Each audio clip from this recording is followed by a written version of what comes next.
You know, every single time you use an app or scroll through social media, or even hit that life-saving undo button, you're interacting with this invisible architecture. Today, we're going to pull back the curtain on the fundamental building blocks of our entire digital world. And we're going to do it by peeking inside a real university computer science course. Don't worry, we're not going to be writing code, but we are going to decode the logic that makes it all work. Let's dive in. So it all starts with a really simple but honestly a profound question. We are just swimming in data, names, numbers, locations, who's connected to who. But by itself, it's just chaos. So what's the secret ingredient? What turns all of this raw data into the organized, searchable, and useful information we rely on every single day? The answer? It's just one word: structure. You see, how we choose to organize data, that determines everything. It determines what we can do with it, how fast we can do it, and what kinds of problems we can even hope to solve. It's literally the difference between a random pile of books on the floor and a library. And to really get our heads around this, we're using a fantastic case study: the actual syllabus, the lecture notes, and even the final exam for a course called Data Structures and Applications. This isn't some watered-down example, folks. This is the real deal. Okay, so let's start right where every student does, the syllabus. If we can decode the course outline, we can basically get a high-level map of this whole field and see exactly what concepts are the most important. The course objectives here give us the perfect roadmap.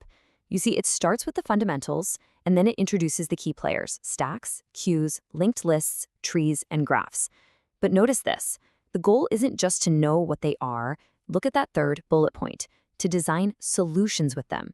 The whole focus is on moving from theory to actually doing something with it. Let's start with probably the most intuitive way we organize things in the real world. We get in a line, right? It's simple, it's fair, and it has a direct counterpart in the digital world. And that's called a queue. Just think of a checkout line at the grocery store. The first person who gets in that line is the first person to get served. It's a first-in, first-out system, or FIFO, as you'll see it called. And that sense of fairness is absolutely crucial for things like managing print jobs or handling network requests, making sure tasks get processed in the exact order they were received. So let's just watch this in action for a second. A queue starts out empty. It's got a front and a rear marker, but that's it. It's just like an empty checkout lane, waiting for the first customer.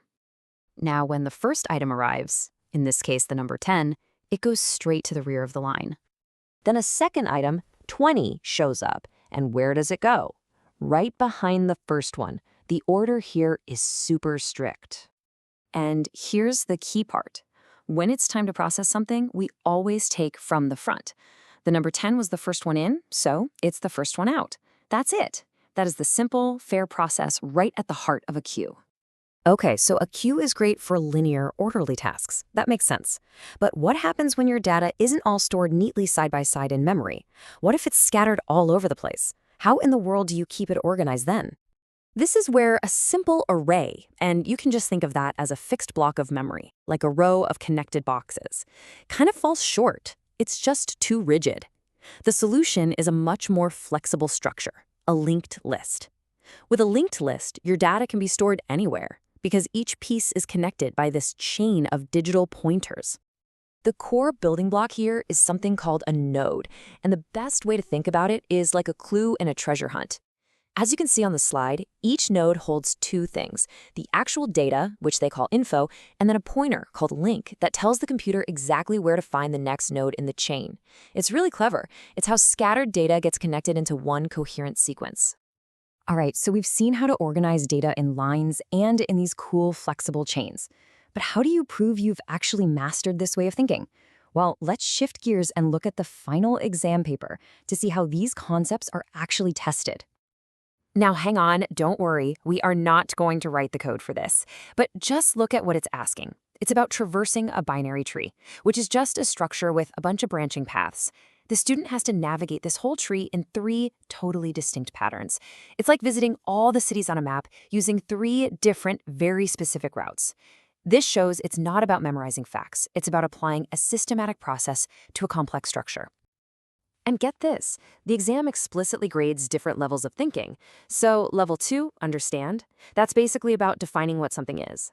But look at how many questions are at level 3, apply. This means students have to actually use a stack to figure something out or develop a program for a queue. It's all about practical application. At this point, you might be thinking, okay, this is all very academic, abstract lines and chains and exam questions. But these structures, they are the invisible engine behind the technology you use every single second. Let's make that connection crystal clear. Take your social network, for instance. Ever wonder how it knows who your friends are and then who their friends are? Well, it's a massive graph, a concept straight out of this course. You are a node, your friends are other nodes, and the friendship between you, that's the edge that connects you.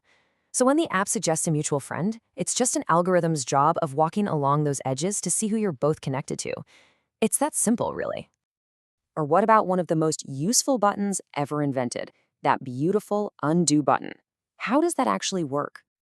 It works using something called a stack. Think of a stack of plates. The very last plate you put on top is always the first one you take off. This is a last in, first out system, or LIFO. Every single action you take, typing a word, resizing an image, it gets pushed onto the stack. When you hit undo, the program simply pops the last action right off the top and reverses it. It's simple, but it is absolutely brilliant. So, from simple cues managing our print jobs to these complex graphs mapping our entire social lives, these aren't just academic exercises. They are the fundamental invisible architectures of our modern world. Understanding them, it's like learning the grammar of technology itself.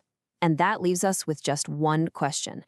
Now that we understand the rules, what are we going to build next?